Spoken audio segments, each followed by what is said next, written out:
Hi, I'm Spencer Krause. I've been building robots for over 20 years.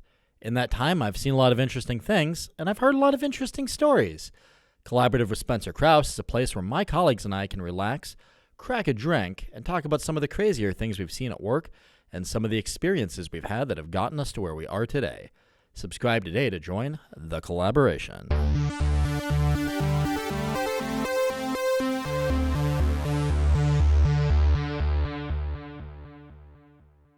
Welcome to the Collaborative Podcast. I'm your host, Spencer Krause. Our guest today is Prather. Aaron is the Director of Robotics and Autonomous Systems Programs at ASTM International and an internet celebrity.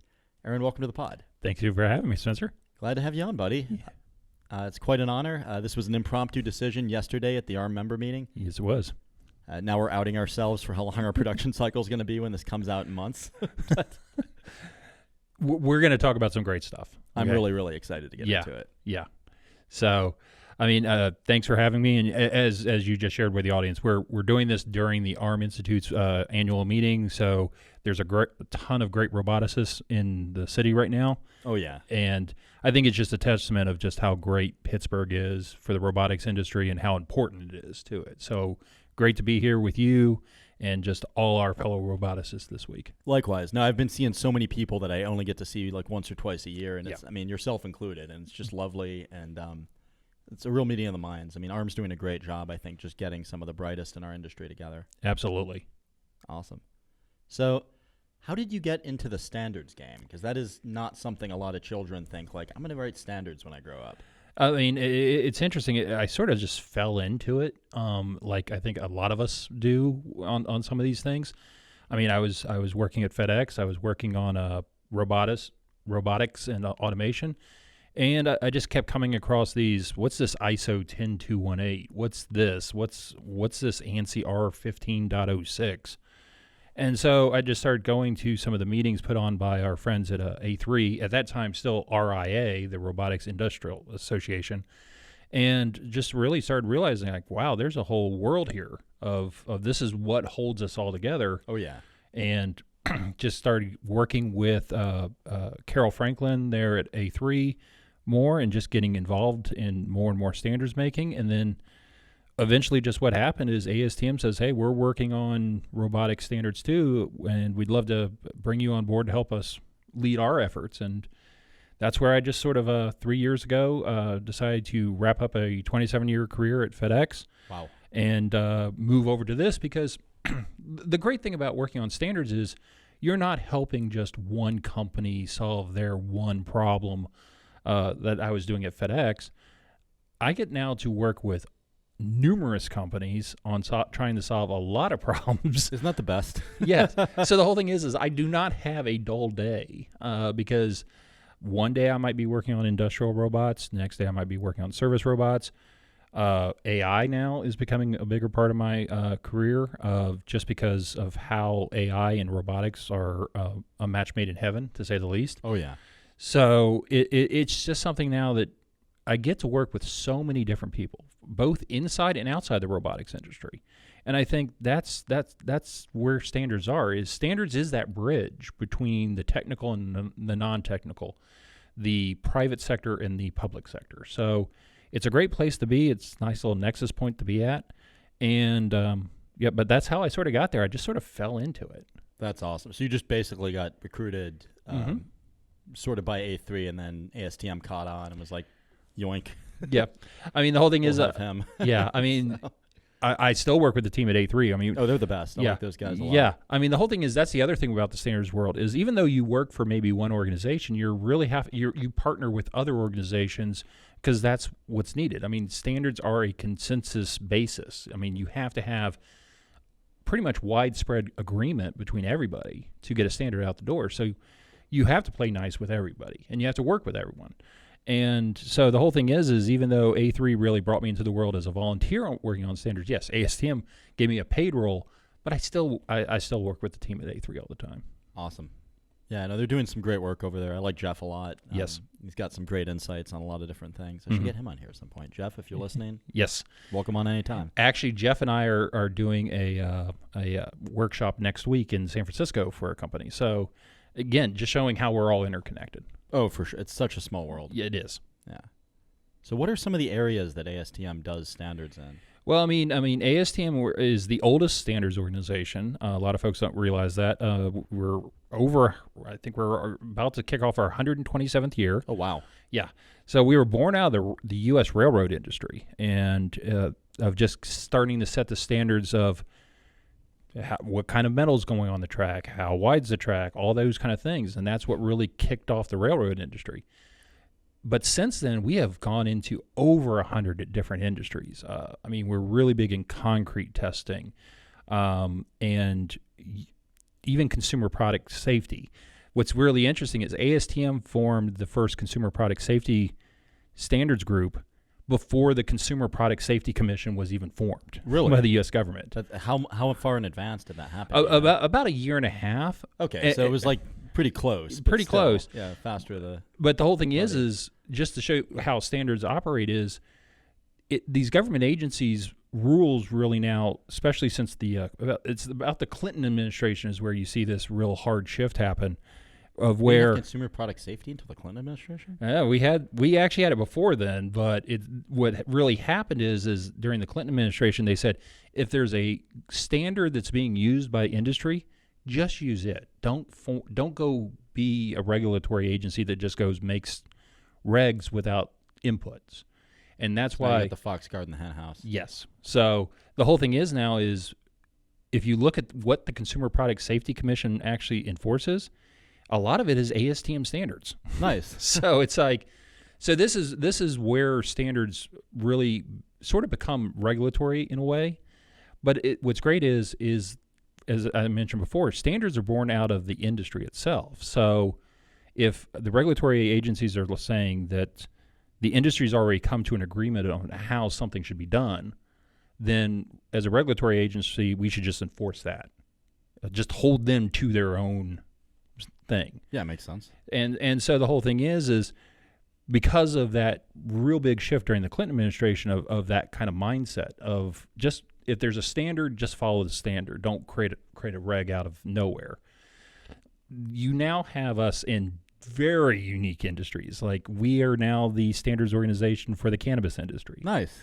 Yes. That's awesome. And the whole thing is I have gone through our catalog of, I think we're up to 12,000 standards. 12,000? Yeah. That's impressive. I guess 127 years will get you that. Yeah, it will. Yeah. And I mean, everything that there is like, I've always said, if you go to a Lowe's or a Home Depot or a Walmart or a Target, every aisle you're going to find an ASTM standard on something. That's awesome. And that just shows you how important standards are because we are building that. Ultimately, what we're trying to do is we're trying to build the confidence of the consumer to know that your product has passed certain criteria. For sure. And the big thing for standards is the standards set just the minimum viable. This is the minimum you have to hit. Yeah. Because we all are in agreement anything below that line is bad. It could be safety, it could be performance, but there's something below that line we don't want to have. But above that line is where all your innovation happens. That's where people can excel and push the thing. And that's also then when we come back, about every 7 years we review standards to make sure are they still valid. And if they're not, they fall off the books actually. Nice. But if new research has come out or the market has shifted, that's when we can update the standard, make it better, raise the bar if we need to. If everyone's in agreement the bar needs to be raised, then let's do it. And so the whole thing is standards aren't there to hurt innovation. We encourage it, but it's setting that minimum bar of this is what you have to hit, guys. and because then that gives the consumer, the end users, confidence in your product. And that's ultimately what we're trying to do. Yeah, that makes a lot of sense to me. Yeah. What are some of the things that are in like the cannabis industry standard, for instance? Like, is it like, I don't know, I'm curious. I mean, a lot of it is just testing and making sure you're hitting certain quality rankings. I mean, and what's interesting is because we're a global organization, it's not just the U.S. that's in there. We have various countries in there. So we're getting inputs from Europe. We're getting inputs from countries like Israel, Australia, also in that room. And what's also interesting is the FDA is in the room too. Nice. So Yeah. it's like So it is that whole thing of the government is just looking for the industry. Tell us what you need to be held accountable to. Yeah. And if we're in agreement that that's a good baseline, then we'll sign off on it too. So actually having the FDA and other government agencies in the room to help us set the standards does lead to more of that confidence. And the whole thing is you literally the cannabis industry got really busy during COVID. To say the least. Yeah, that makes a lot of sense. And And not a whole lot to do from home. Yeah. So they cranked out, I think, almost a dozen new standards on just like lab testing and all that. But then the whole thing is now look at how states are more accepting of getting legalized cannabis passed. Sure. It's like most of the states now, I feel Yeah. like. And because they can go back and refer to the standards. They can actually see that the cannabis industry is holding themselves to a higher standard. I mean, no pun intended. That's what the word means. Yeah. But the whole thing is now the government can say, oh, you're testing for this. You're testing to make sure you don't have these kind of contaminants. And you actually have a process to follow that others can actually repeat. So if a government agency actually wanted to take some of those samples and run the ASTM cannabis standard against it, they could do it as well and validate the results. Did you know that Collaborative with Spencer Krause now has a merch store? Please go to cwskmerch.com for the latest in CWSK styles. We've got hoodies, t-shirts, hell, we've even got whiskey glasses. Everything in the store has custom art that our team worked really, really hard on, so go ahead and show your support for them, me, and the rest of the CWSK team by going to cwskmerch.com today. Better yet, support yourself and use discount code PODCAST10, all one word, all uppercase, for 10% off your entire order.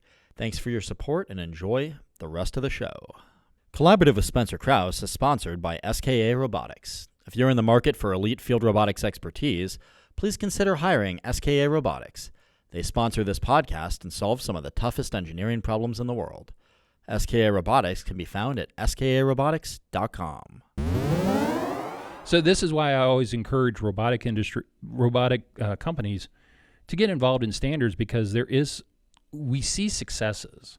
The best story I'm going to give the folks at Agility a big shout out. Hey, Agility. Yep. I mean, my first encounter at them was at an A3 standards meeting, and I was like, "Who are you guys?" And they're like, "We're working on this legged thing." And this was like back when it was Casey. It was just Cassie, Cassie, the chicken legs itself, chicken-legged runner. Yeah. And of course, everyone's looking at us as that is the craziest looking thing in the world, and I have no idea what you're trying to do. But welcome to the standards meeting. I mean, awesome. And the whole thing is now look at how Who did they send, just out of curiosity? They sent some of their engineers Okay, and one of their safety people, but it showed that they were committed to this, even though they were still working on a product. They were still trying to figure out what they were going to even do with it. They got involved in standards. That's awesome. And the whole thing is now that we're kicking off over on the ISO side, the beginning of a safety standard around. Even though we're not using the term humanoid in the standard, we're actually using dynamic stability. Agility is one of the co-leaders of that project. And so the whole thing is here they just showed up at a meeting saying, we know this is important. Now they're one of the leaders. They're one of the folks that's actually driving the standard ship as a company. And I think that just shows also why they're one of the first ones that we're seeing a deployment of a humanoid through. And I think we're going to talk about humanoids in a little bit more detail. Awesome, yeah, happy to get into it. But I think that just shows, at least from Agility's point of view, is how important they saw standards from day one. How does one get involved in this? I mean, how do you join a standards board? What's like the level of time commitment to see a standard through to completion? Yep. To people, I'm guessing you're just in it until it's done, and then you kind of disband the tribe after that, but stay friends, it sounds like. Well, I mean, it does continue on because mostly, like when you're working on one standard, you're starting to see the next standard you got to work on. Makes a lot of sense. So it sort of becomes just a perpetual thing. But most standards organizations just want you to volunteer your time. There might be a small fee to join. At ASTM, it's about $125 to join our committee, F45. But the whole thing is pretty reasonable. I mean, I think we're the cheapest out of all the organizations. I don't know if that's a good thing or a bad thing. But that gives you the ability to not only work on the standard, but get to vote. And the whole thing is one thing I always stress is sometimes it's more important that you pay attention to, are you voting at the times we're asking you to vote? Because if we have like 100 experts that have been assigned to a project, you have to have X amount vote. Okay, yes or no, we don't care, but you have to have a certain percentage that has to at least vote. So sometimes it's actually just getting everyone to vote and not just work on the standard. But a lot of folks come to us with the idea for a standard, or they know that they need to be working on a current standard that's in its process of being updated. And as you asked on time commitment, it all depends. Some standards just ask for maybe a day, a month. That's not too bad. And some even just ask for a day for every 2. But if there is a hardcore group that really wants to get a standard done and get it done quickly, they'll meet much like weekly or even every other 2 weeks. But that's an internal decision by that group. And it just depends on what you're trying to accomplish, yes. how quickly. Yeah, that makes a lot of sense. Yeah.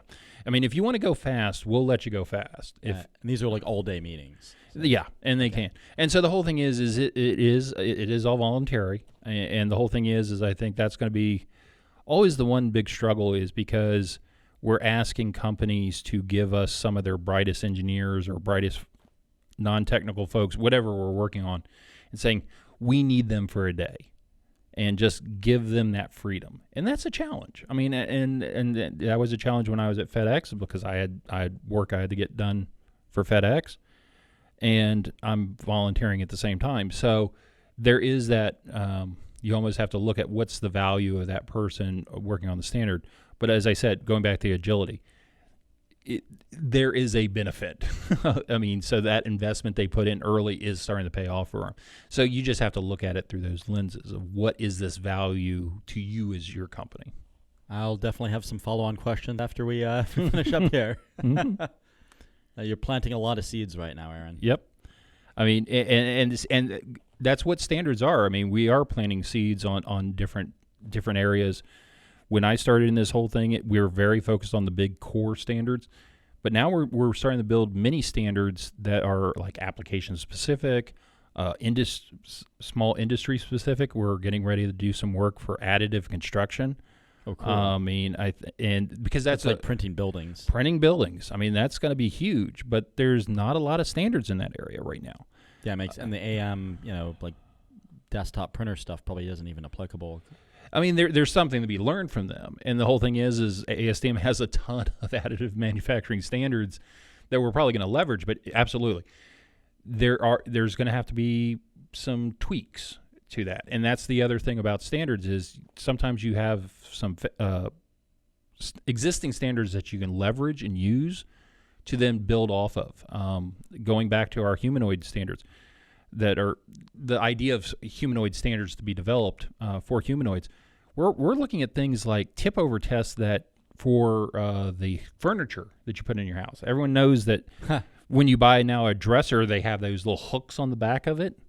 Yeah, or like the thing you bolt to the wall. It's a little loop. Yeah, and that was born out of furniture standards, and now is being something that's becoming a regulatory thing from the Consumer Product Safety Commission.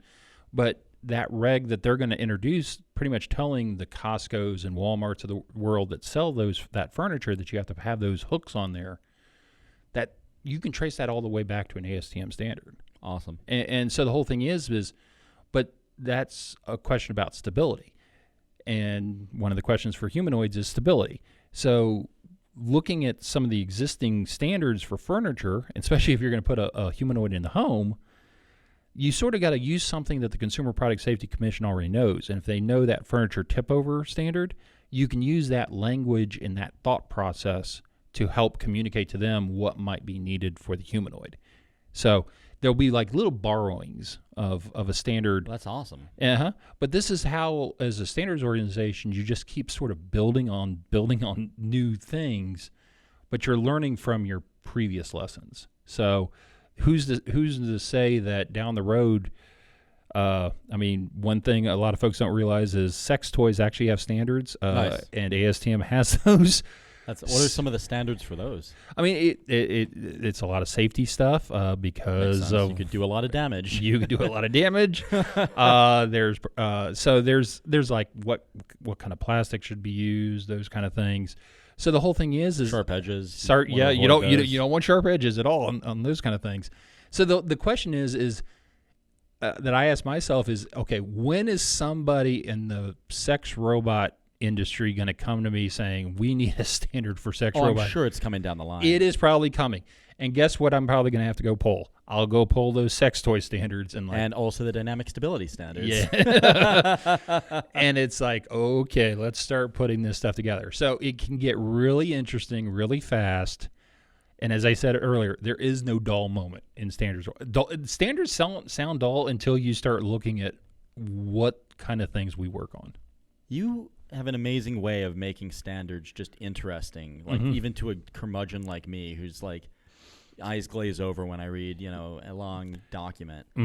I really admire that about you. I was going to say, I've been approached a few times just to like make it conform to this standard. I'm like, this is an automotive standard. You're building a flying drone. Yep. Like, it makes sense that the more logical move would be like to go to you and Yeah. say we need a better standard for what we're doing. And that's what we're trying to encourage everyone to do, because exactly that's what's happening is people are just like, can I use this auto standard? Can I do kind of close? It's kind of close. And we've been asked to use those kind of things so many times. Yeah. And sometimes you're because there is nothing else to look at. Yeah, you might be forced to. But ultimately, yes, you need to talk to one of us standards organizations. And even if you came to us at ASTM and gave us the idea and we're like, well, that sounds more like a UL or an ISO thing, we would make the introductions for you. We would hand you off to that group, because we do at the end of the day want you to get what you need to get your product to the customer as fast as possible. So we play nice in standards world. So I'm always talking to my fellow folks at ISO, UL, ANSI, and all that. And so the whole thing is you asked earlier, so how do you involve? Well, just reach out to who you can, who you might know. And if that's me, and I might tell you, says, this isn't something we would focus on, but this other standards group would, I will gladly hand you off to them. Awesome. And I will make that intro. I will take the time to do that, because at the end of the day, I want you to be getting the standards that you need to advance your company and make consumers and end users happy. I probably will actually take you up on that. And I'm here to do it. Awesome. And then I also assume if there's like an existing standard that's already there, you'd be like, this one. Yes. This one over here. Yep. And that's also another thing we're trying to do better in standards world, is we're actually trying to show you the standards that are already there.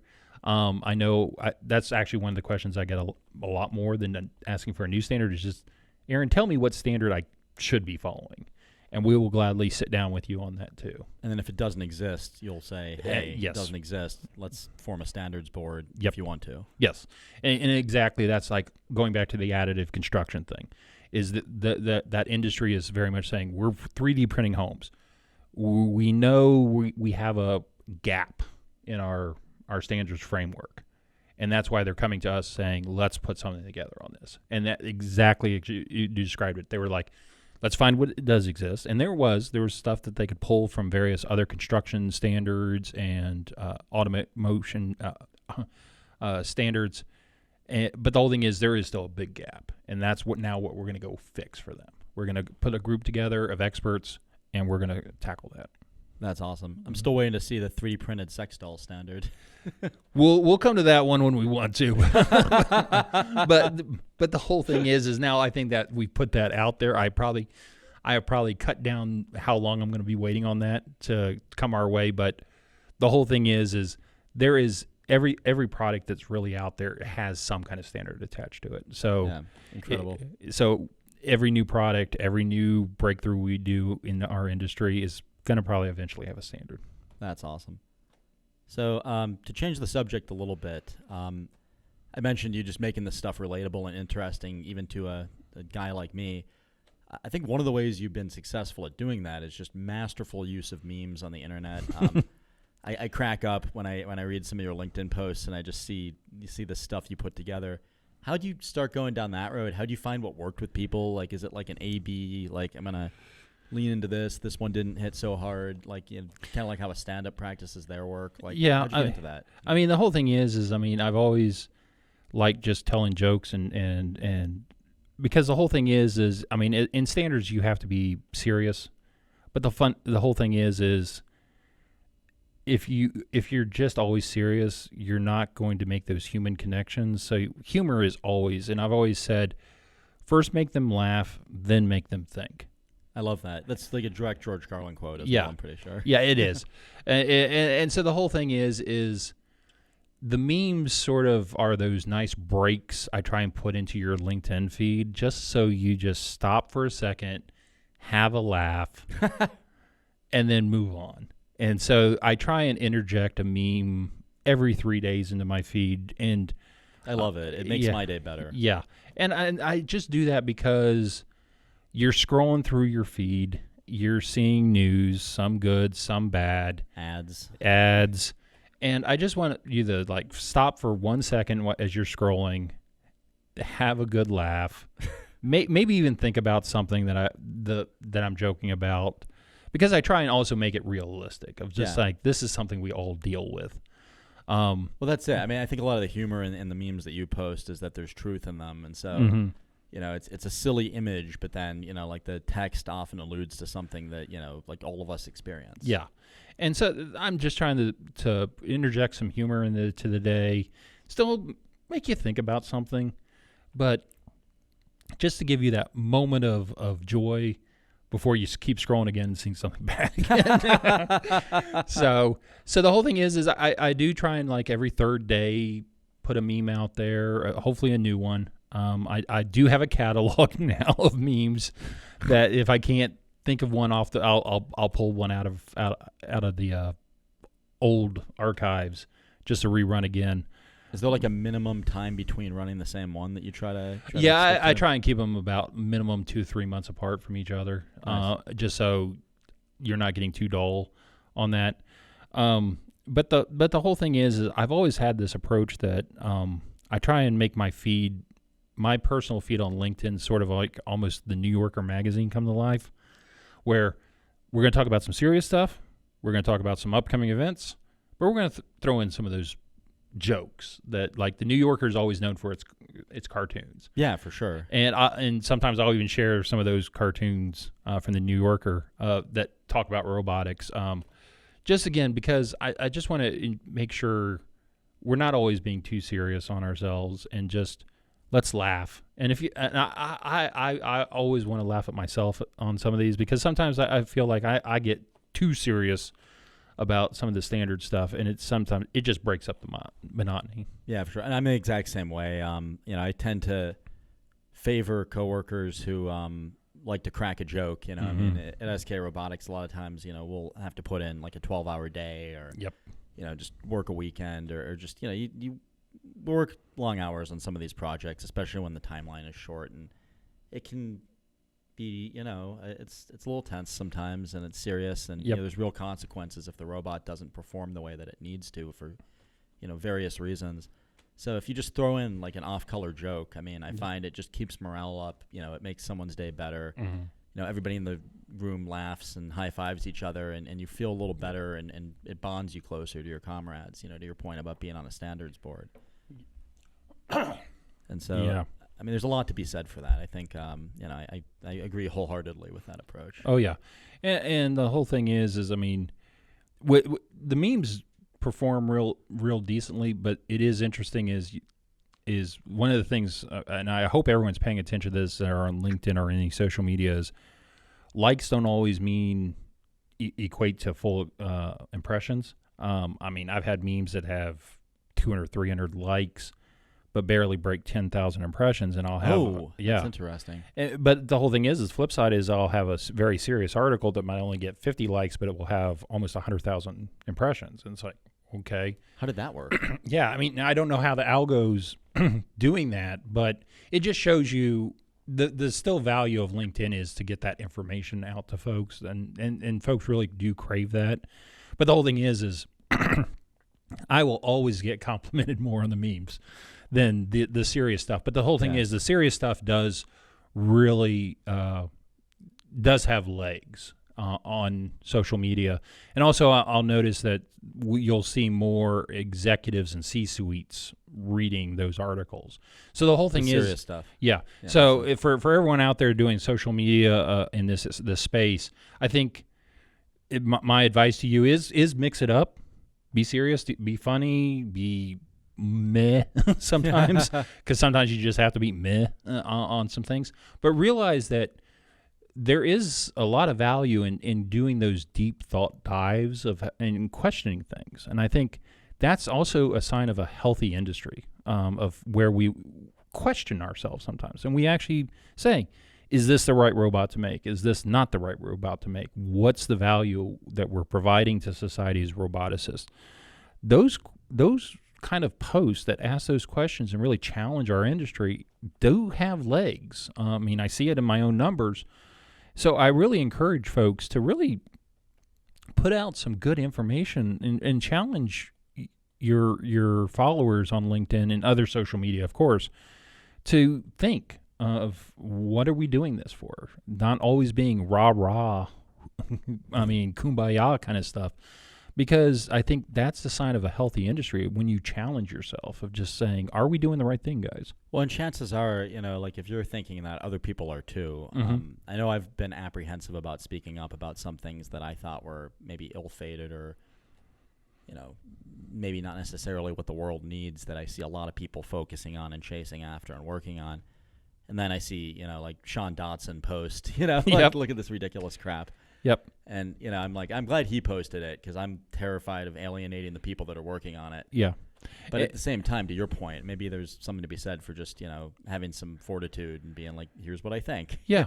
I mean, the whole thing is, I think like right now, like around humanoids, there's a lot of questions the industry has. And I think humanoids are going to have a place in our world. Sure.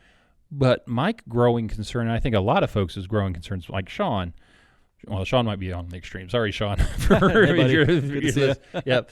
But is the it just seems like the craziness we're starting to get into of like, oh, we're going to have humanoids in the home in 2 years. I'm like, no, we're not. Yeah, no effing way.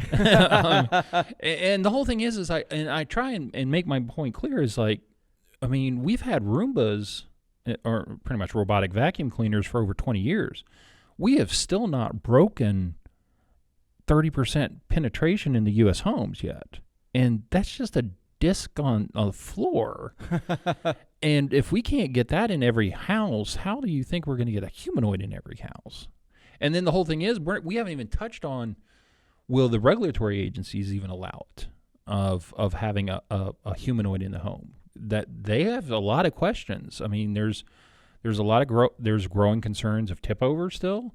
I know the Consumer Product Safety Commission is very concerned about even existing robots in the home having edge detection to make sure they don't fall downstairs. Oh yeah, I could see that, just smacking a toddler climbing up the stairs right in the face. So the whole thing is we're not trying to be mean to the guys that are trying to build these amazing humanoids. Okay, they are taking on the ultimate challenge, and they should be commended for. Okay.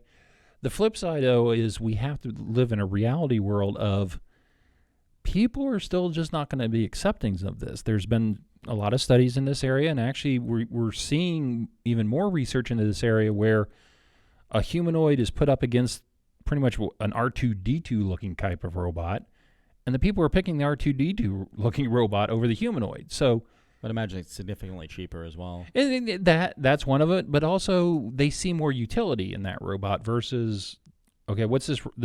Okay, yeah, you have legs, good for you.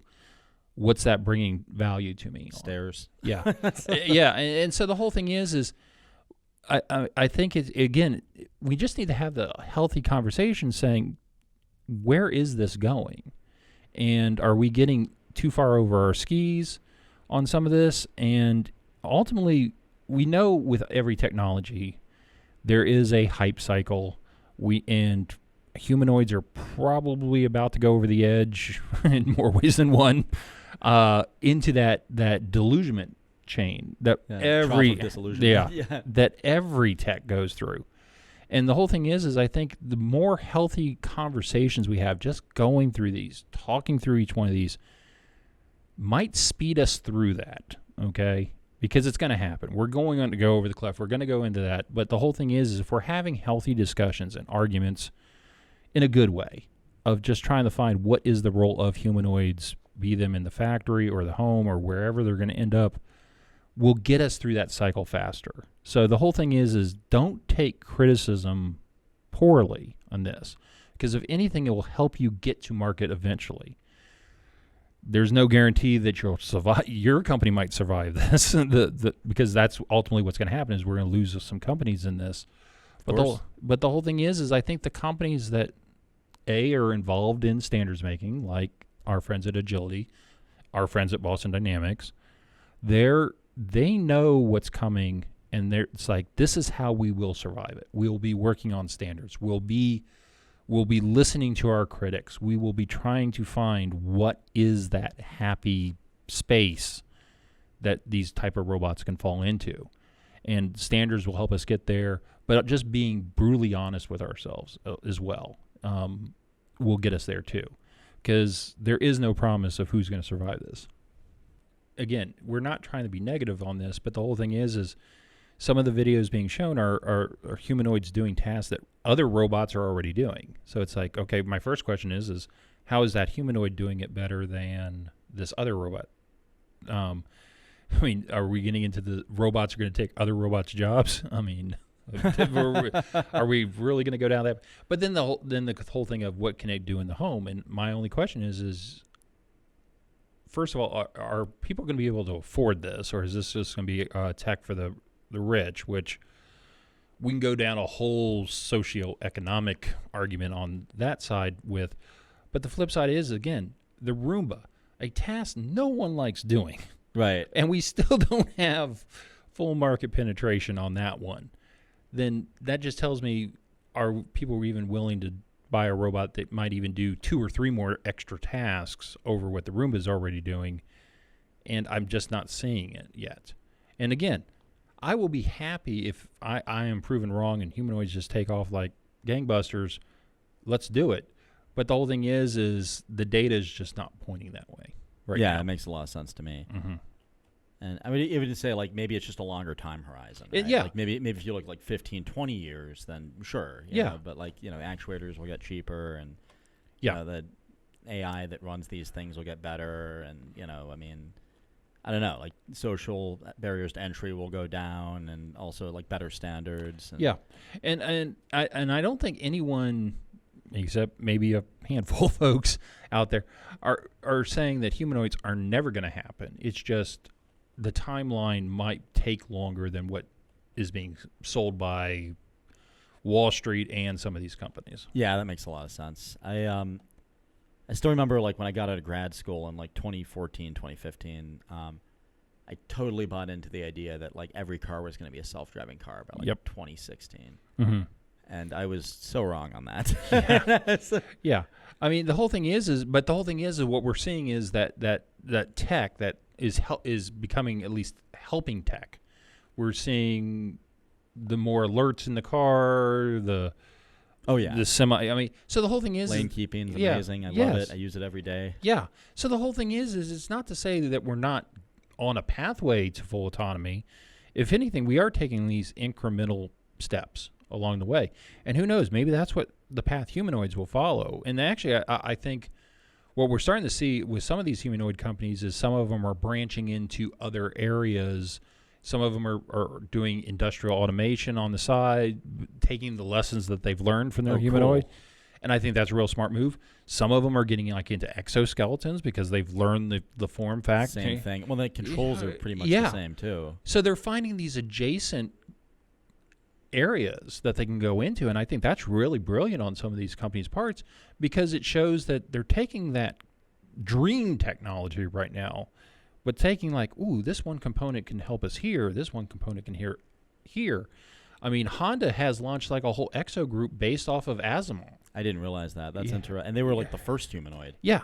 So the whole thing is nobody talks about it anymore. Yeah. But I think that's what we're going to, I mean, so the whole thing is I would love to have autonomous cars. I would be over the moon on that. But the whole thing is it's not a reality, but look at the tech we're gaining from all those learnings, though. Oh, a ton of it. I mean, and if you've ever ridden in a Waymo, which I'm sure you have, Yeah. like the state of the art in certain controlled areas Yeah, is very impressive. very impressive.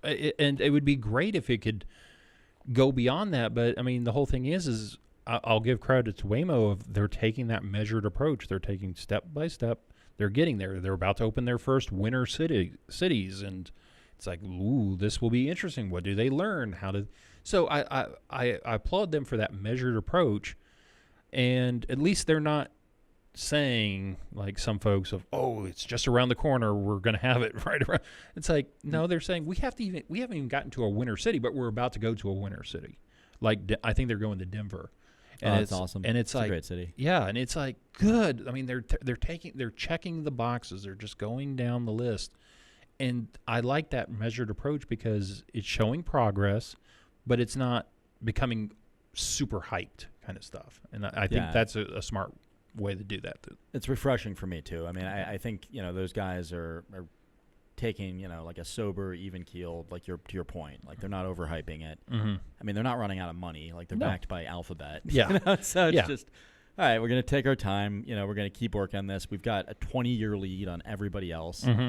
And, the good stuff's going to happen. And it has been. And look at all these things we've accomplished. Yep.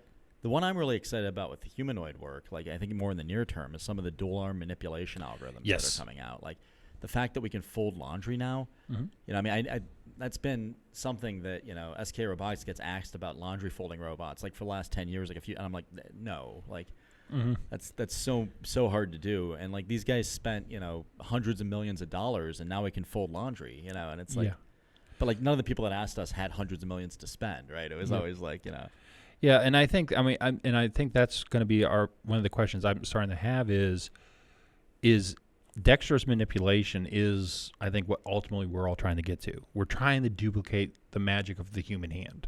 I mean, this is what separates us from the rest of the animal kingdom is our magical hands. And I've started wondering out loud in some ways, are we so enamored with the humanoid form because ultimately what we want is the duplication of our hands? And if that's the case, then what we're doing is we're sort of saying we need the human form factor, but we really don't want the full human form factor. We want the hands. And what's interesting is I've been going to a lot of labs recently, and the little Unitree guy that just launched I think he's only been on the market a little over a year now. Yeah, that robot's so cool. Yeah. But his arms have been removed in these labs. Oh, interesting. And they've all put new hands on them. So that's telling me that's the focus. That's what everyone's trying to go after, is not the full human form factor. It's the hands they want. And so if you're going to take the Unitree robot and then remove his hands and put your own hands on him because that's what you really need, then it is that now question of, okay, are we just misaligning our focus right now? And it's the hands that we need to focus on. Because I think ultimately that's where the two-handed, as you talked about, because ultimately if we're going to have robots picking our fruits, doing our crops, doing everything in the warehouse, doing everything in the factory that we're asking, it's going to be the magic of the hands that we really need to get to. And so I think that's where we're going to see the next big investment. And actually that's where we're at ASTM working on a whole group of new standards with our friends at NIST of actually coming up with performance standards for grasping and manipulation, so you can start measuring some of these in different ways. So going back, bringing this full circle now of some of the new standards coming out from us are going to be test performance on grasping and manipulation. And that goes back to what you said earlier about like some standards aren't a pass-fail, it's a score. Yeah. And it's just, can you pick up this item? How long does it take you to pick up this item? If I put this item in your hand, can I knock it out? I mean, so slippage and all that. I would imagine, like, is it going to mark an apple if it picks it up and puts it back down? Be something like that would be part of it. Yeah, and this was all born out of NIST getting requests from various end users out there of like, I don't know what end effector to buy because I'm going to be picking up eggs. So I need something that can definitely hold on to the egg but not crush it. And they're like, well, there's no standard out there that tell you what that strength of that hand is and if it can actually do that. So that's how NIST started doing their research. and now we're going to take that research and put it into a standard. So that's the other side of standards, is using great research to build standards, so then that those end users can figure out how grasping strength works or slippage works and all that. That's awesome. Mm-hmm.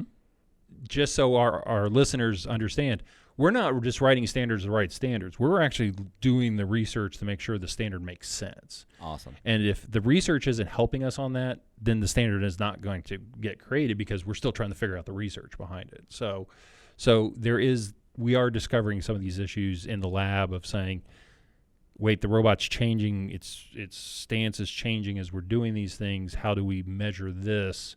And it is because of just how they're being programmed. So sometimes we'll just have to learn more from the manufacturers of like, okay, how are you guys doing this so we can measure it? Yeah. Does it ever come down to sample size? Like, maybe you test it, like 1,000 times, and if you get the same result in 97% cases or more, and then the other 3% aren't catastrophic, you're like, okay, that's good enough. Yeah, and that's why we have a great statistician team at ASTM. It's not my sport either. Yeah, they actually, I think our F45 team keeps our statisticians very busy, because they keep asking about sample size and what should be the repeatability numbers. So the whole thing is again, I want to stress this to our listeners, is that we don't pull this stuff willy-nilly. There is some hard science behind all this. Yeah, it sounds like it. I mean, I'm really glad there's a person like you working on this stuff rather than just some bureaucrat that doesn't understand the technology or the implications. Yeah, and the whole thing is, one thing we are changing up with standards now is not only when you get a standard, is it going to walk you through everything. At the very back, it's going to be like the academic paper. It's literally going to show all the research behind it. It's going to show you how we got to this. Awesome. So if you want to go and look at our research and what was done to come up with a standard, it will be there. And also that will be used then for hopefully future researchers to do future research to keep building it and updating the standard. And ideally, you wouldn't duplicate the same effort at that point, because you can see what's been done already and you can fill the gaps. Yes. And that's that's another new thing that us standards organizations are doing, is we're trying to get everyone out there to see the research we use, and hopefully that creates future research to we keep improving. Yeah, that's a beautiful thing. Yep. Cool. Well, I think we're probably at a good point to start winding down.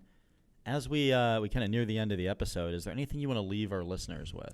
I mean, I really if you have the opportunity to get involved in standards, we'd love to have you. If you have ideas, thoughts, concerns, or you just want to sit in there and add your 2 cents, reach out to any one of us at A3, at ASTM. And even if, as I said earlier, if we can't use your skill set internally because it's not a good match of your skill set to our SDO, we will definitely hook you up with who is the good one to be working with, especially based off of what you do want to work on. So just come to one of us, tell us you're interested in working on standards, this is what you'd like to work on. And if we have a fit for you, we'll definitely bring you on board internally to us. If not, we will make the introductions to the group that we think that you can work with and definitely contribute to it. Awesome. Ultimately, I think everyone in this industry should be contributing something to standards. But I know everyone's busy, but this is how we advance the industry. This is how we move everyone forward. So we'd love to. Got me thinking about it. Yep. So, but the whole thing is also at the end of the day, just even if you can't be involved in standards, know standards. Make sure you understand what they are, and make just sure you're up to speed on those, so you can have those conversations yourself. Awesome, man. Well, hey, thanks for coming on, man. Yep, I really appreciate it. Thank you. Thanks for joining us today. If you've made it this far, chances are you'll like other episodes too.